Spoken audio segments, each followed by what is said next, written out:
Fala galera!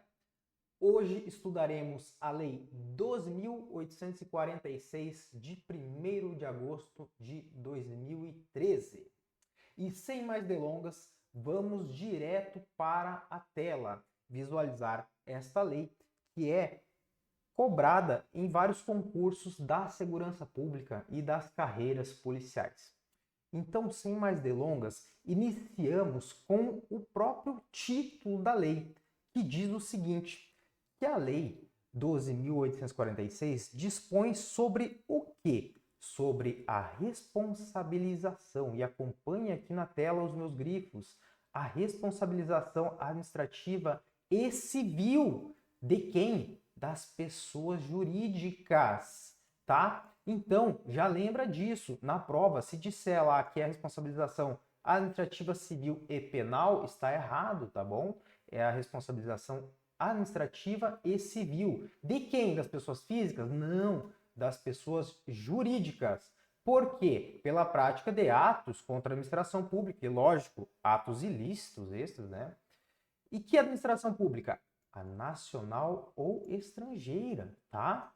Nacional ou estrangeira. E aí, chegamos ao seguinte. O artigo 1º vai dizer basicamente o que diz ali o título da lei, né? Que fala que a lei dispõe sobre a responsabilização, mas aí traz um dado a mais. A responsabilização o quê? Objetiva, tá? E agora olha para mim aqui. Lembre-se sempre que quando nós falamos em responsabilização, normalmente essa responsabilização é subjetiva.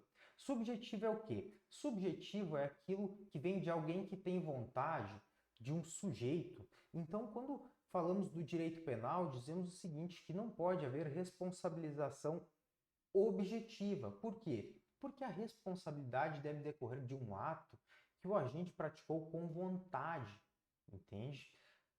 Nesta lei, vemos que ela pune o quê? E para quem estuda direito penal, isso vai soar estranho, mas ela pune a responsabilização, ou melhor, ela responsabiliza objetivamente, né? E aí, acompanha comigo aqui. Olha só, responsabiliza objetivamente administrativa e civil, não penal, tá? Lembra disso. E lembra porque eles vão trocar e colocar responsabilização subjetiva aqui, não. Na lei está escrito responsabilização objetiva, administrativa e civil de quem? Pessoas jurídicas, pela prática de atos contra a administração pública. Beleza.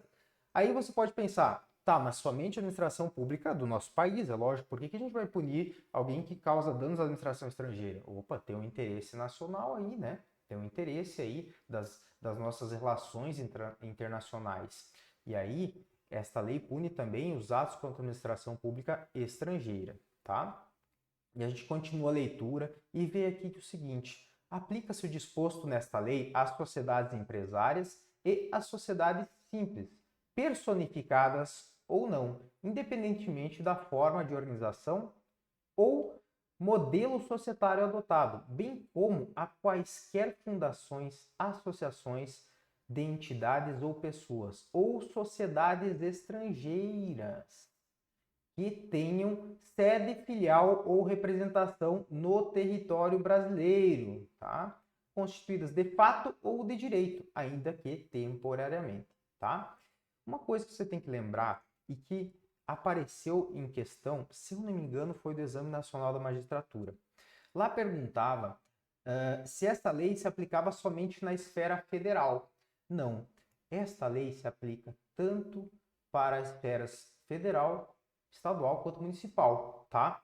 Então, nós temos que essa lei é uma lei nacional e deve ser observada por toda a administração pública, tá? E por todos os órgãos também, por todos os órgãos aí do executivo, do legislativo e do judiciário, tá? Então todos os poderes, poder executivo, legislativo e judiciário, tá? E aí a gente vê que aqui na lei nós deixamos grifadas as partes que já caíram em provas de concurso, tá? E que provas? Provas da área de segurança pública.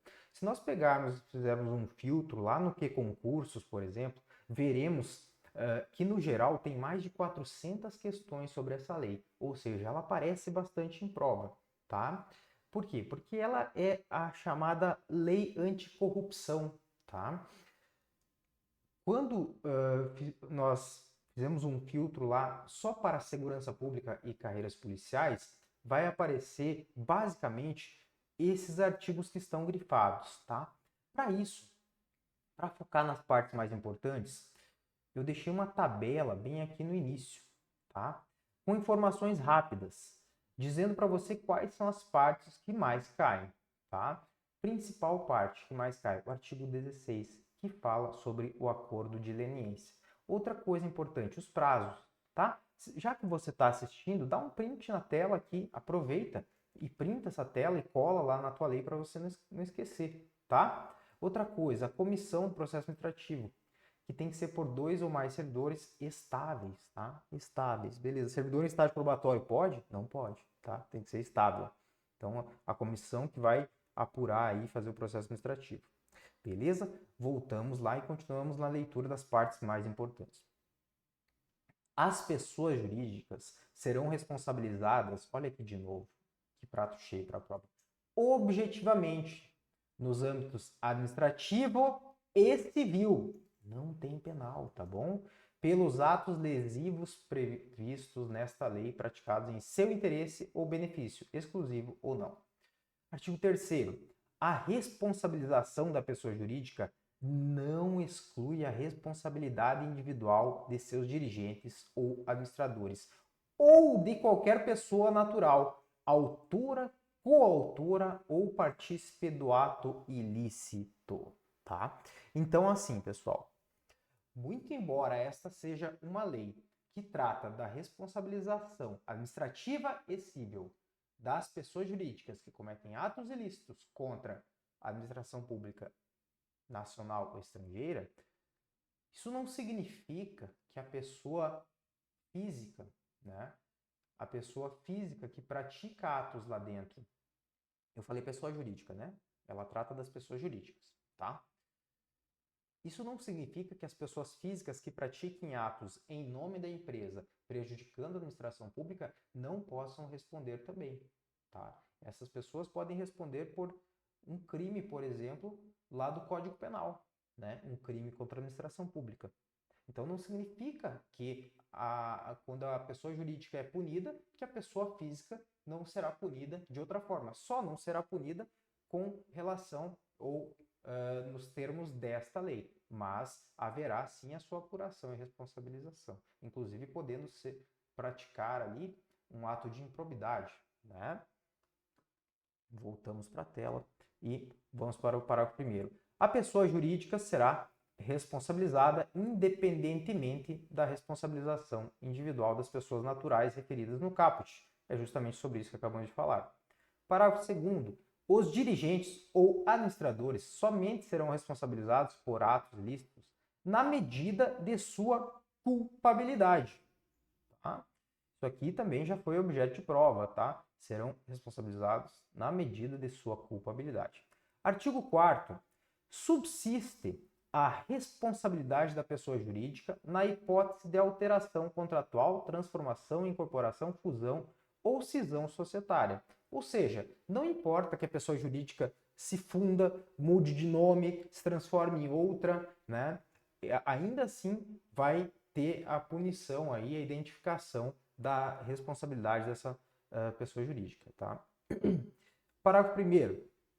Nas hipóteses de fusão e incorporação, a responsabilidade da sucessora será restrita à obrigação de pagamento de multa e reparação integral do dano causado, até o limite do patrimônio transferido, tá? Então, quando nós temos fusão e incorporação, a responsabilidade da sucessora será até o limite do patrimônio transferido.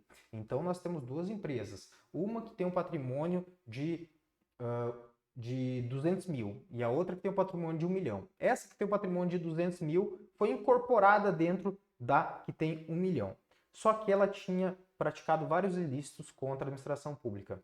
Essa empresa de 1 milhão que incorporou a outra vai pagar, por exemplo, uma multa de 300 mil?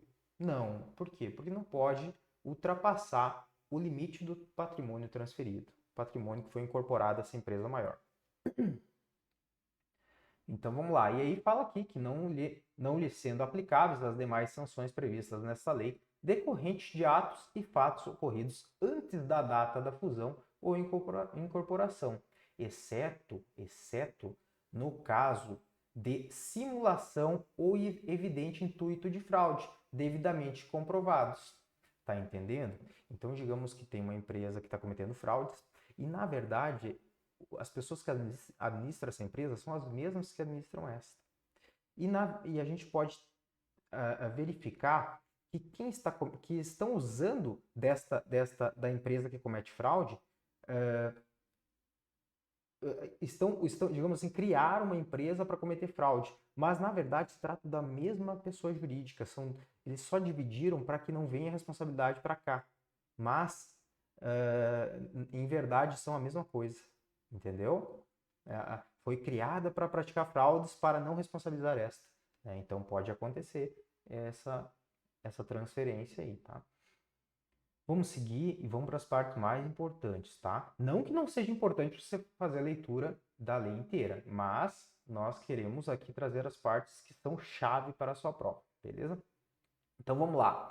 Atos lesivos à administração pública nacional ou estrangeira, né? Não cai na pegadinha de que é só nacional, estrangeira também. Então, constituem atos lesivos à administração pública nacional ou estrangeira. Para os fins desta lei, todos aqueles praticados por quem? Por pessoas jurídicas, mencionadas no parágrafo único do artigo 1º, que atentem contra o quê? Aqui está a chave, tá? Aqui está a chave.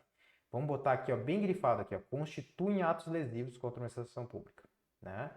Então, vou colocar assim, constituem atos lesivos, em negrito. Que atentem contra o quê? Número 1, contra o patrimônio nacional. A gente vai escrever aqui do lado, ó. Vamos ver se eu consigo colocar aqui para ti. Ó. Constituem atos lesivos. Então, atos lesivos.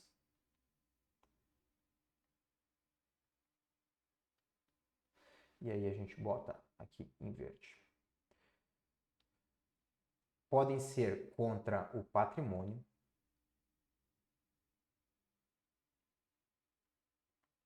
Eita, ficou minha cara na frente. Vou tirar aqui. Pronto. Contra o patrimônio. Depois, se você puder comentar para mim como está ficando o áudio, que eu achei que estava ficando um pouquinho baixo o áudio. Se o áudio estiver bom, comenta para mim aí embaixo. O áudio está ok, professor? O áudio está baixo, o áudio está muito alto, o áudio está bugado, sei lá. Tá? E aí a gente tem aqui também, olha aqui, contra o quê? Além do patrimônio, tem contra os princípios, tá? Contra os princípios. Lembra quais são os princípios que estão lá na Constituição? Lembra? O LIMP, princípios da legalidade, impessoalidade, moralidade, publicidade e eficiência são os princípios constitucionais da administração pública. Então, princípios contra os princípios e contra o quê? Os compromissos internacionais.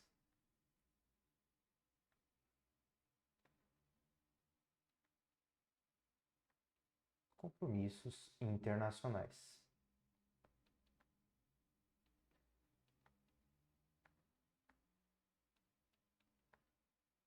Tá? E aí, o que você está observando aqui, né?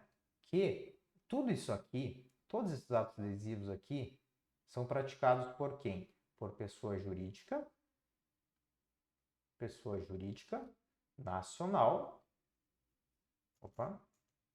nacional ou estrangeiro, tá?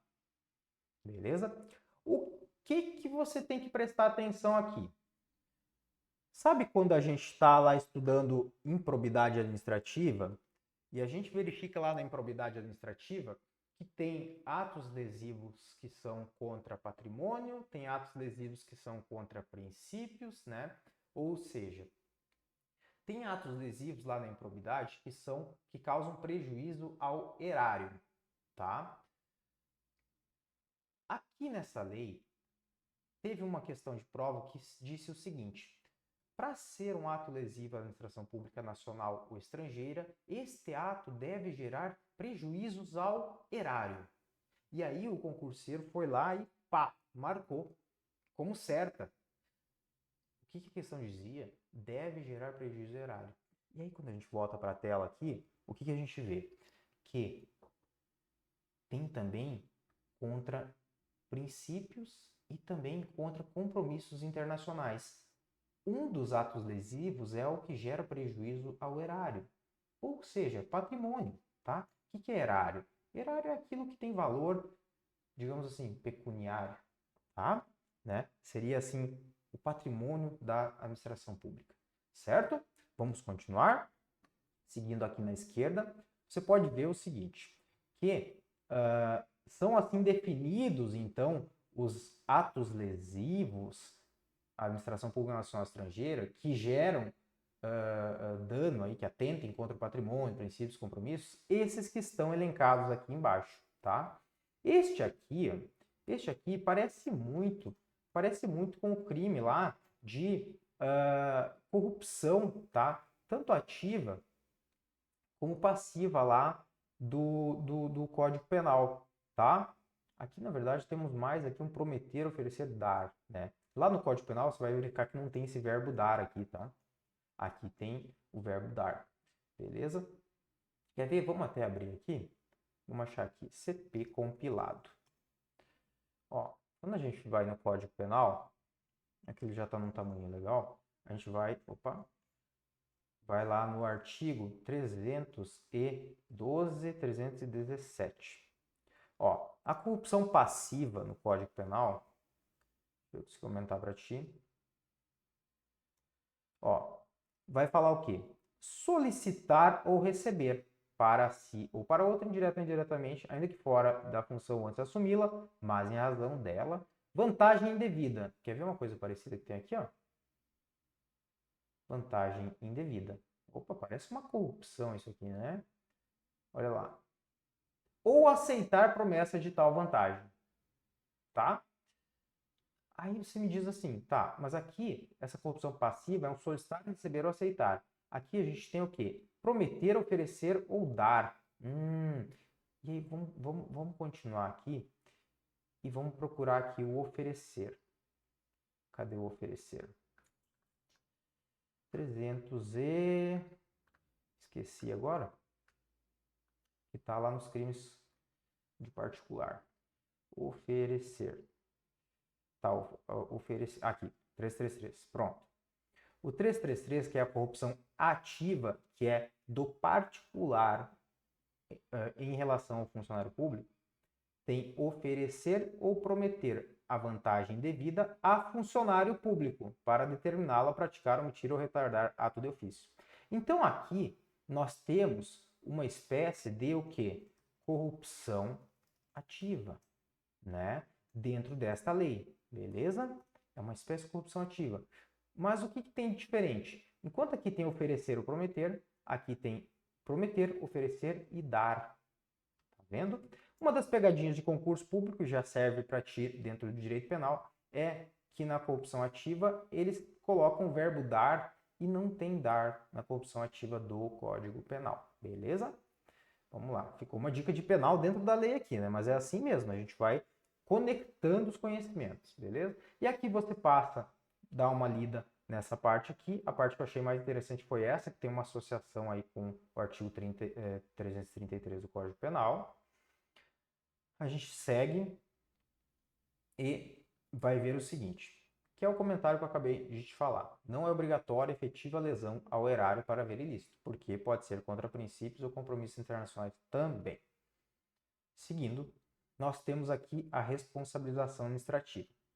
Na esfera administrativa, serão aplicadas às pessoas jurídicas consideradas responsáveis pelos atos lesivos previstos nesta lei as seguintes sanções: multa no valor de 1/10% a 20% do faturamento bruto do último exercício anterior da instauração do processo, tá? Processo administrativo. De 0,1 a 20%. Opa! Excluídos os tributos, né? Para não ter uma bitributação, aqui a tributação dobrada. Aqui, a qual nunca será inferior à vantagem oferida quando for possível sua estimação, né?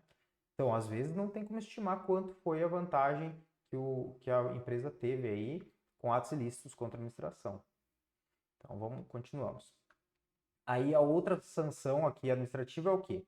Publicação extraordinária da decisão condenatória. Isso aqui, pessoal, essa parte aqui, ó, gera uma grande, assim, um negócio muito vexatório para a empresa. Isso aqui é muito ruim para a imagem da empresa. Ter na sua ficha aí, digamos, uma publicação aí da decisão condenatória. Essa publicação extraordinária seria, assim, uma publicização daquilo que ela fez. Né? Então, seguimos. As sanções serão aplicadas fundamentadamente. Né?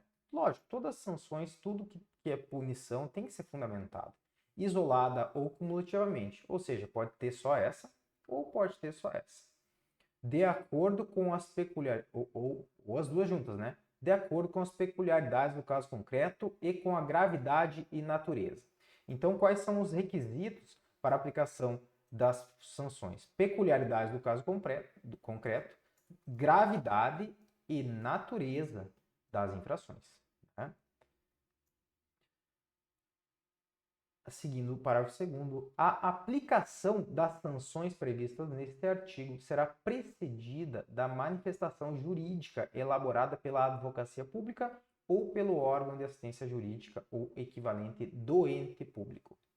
Seguindo, a aplicação das sanções previstas nesse artigo não exclui, em qualquer hipótese, a obrigação de reparação integral do dano causado, ou seja, o indivíduo, ou melhor, a pessoa jurídica, além da punição, tem que reparar o dano causado à administração pública. Né? Se esse dano gerou um prejuízo de tantos mil reais, esse prejuízo tem que ser ressarcido. Né? Inclusive, é imprescritível essa pretensão de ressarcimento aí de dano à administração pública. Está lá na Constituição Federal. Tá? Então, além da punição, além da multa, vai ter que reparar o dano. É independente, né? Não quer dizer que pagou a multa, agora não tem que pagar o dano. Então, vem pesado aí a punição. Vamos lá.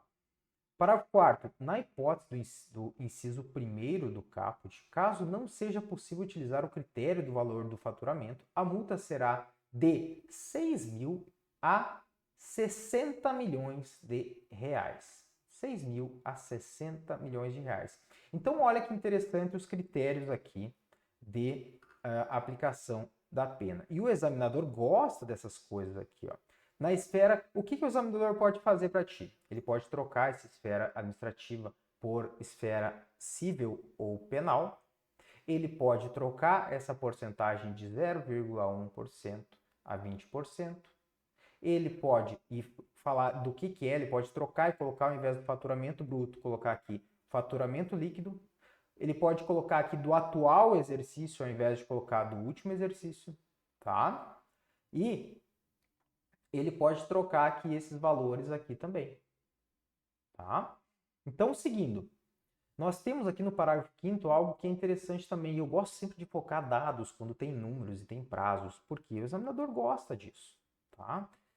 Vai falar aqui que a publicação extraordinária da decisão condenatória ocorrerá na forma de extrato da sentença, a expensas da pessoa jurídica, ou seja, a pessoa jurídica que vai pagar essa publicação, em meios de comunicação de grande circulação na área da prática da infração e de atuação da pessoa jurídica, ou na sua falta, tá? Vou parar aqui, ó. Olha só, pensa só. A pessoa jurídica cometeu ali um ilícito, né? E essa pessoa jurídica, sei lá, vamos pensar aí numa loja grande aí. Pensa numa rede grande aí de vendas aí. Sei lá, uma Casas Bahia, Magazine Luiza, uma Netshoes, uma Havan, né? Pense em alguma rede grande aí de lojas.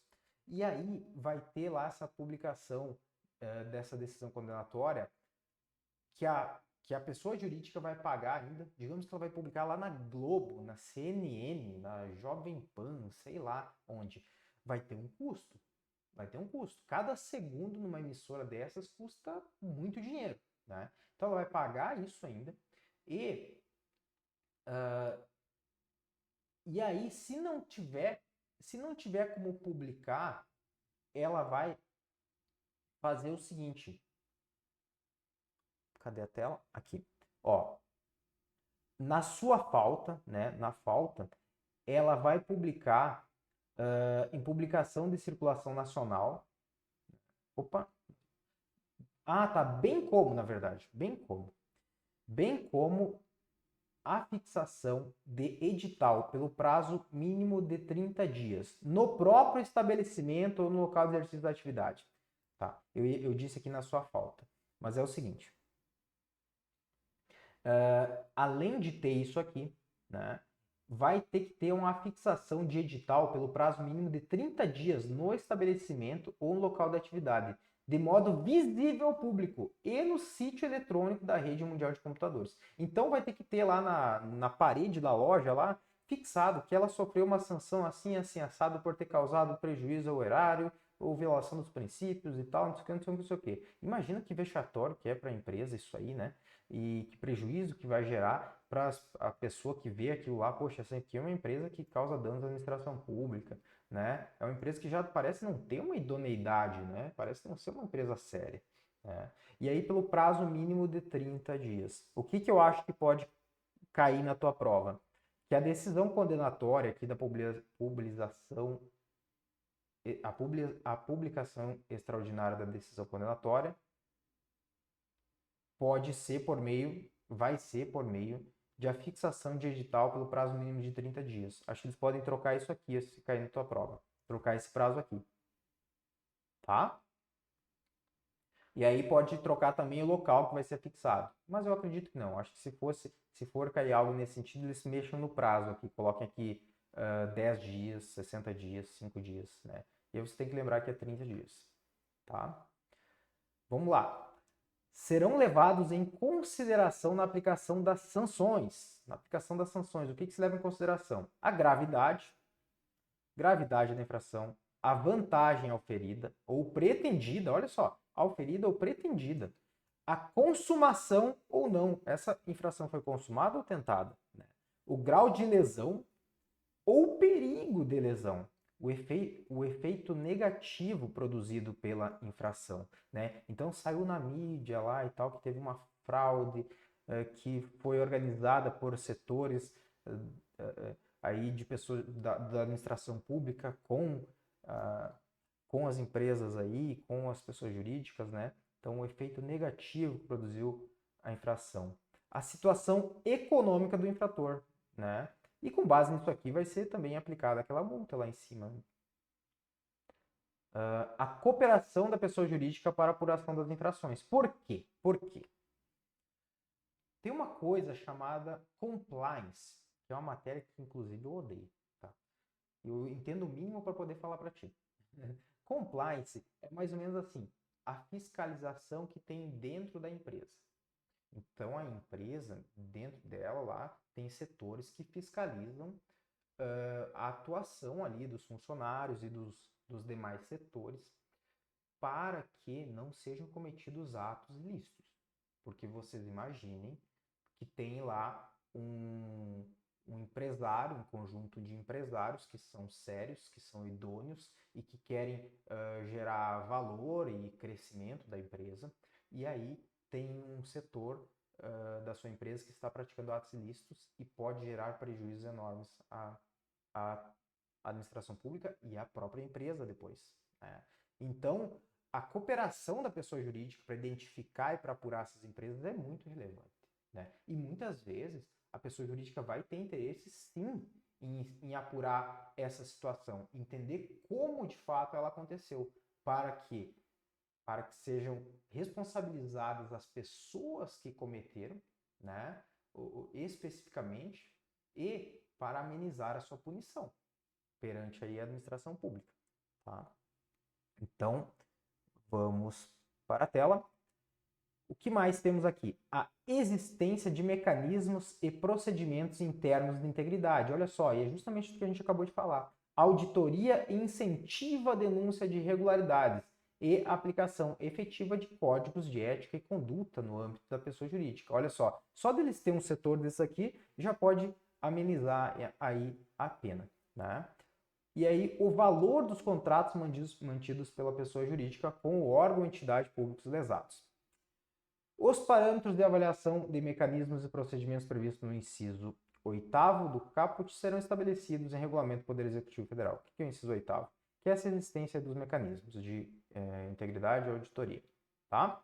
Nós vamos fazer uma pausa aqui agora e já voltamos. É uma lei um pouquinho truncada, meio chatinha assim, porque envolve aí uma coisa de pessoa jurídica e tal, mas ela é tranquila em concurso, tá? Se você acompanhar essa leitura aqui, acompanhar esse estudo que a gente está fazendo, você vai gabaritar tudo que cair sobre essa lei. Por quê? Ela não é grande. Ela, se você entender e pegar ali aquelas partezinhas que mais aparecem em prova, você vai tirar fácil, tá? Então toma teu cafezinho, toma tua água, lava o rosto e volta aqui que a gente vai para a parte 2 dessa lei.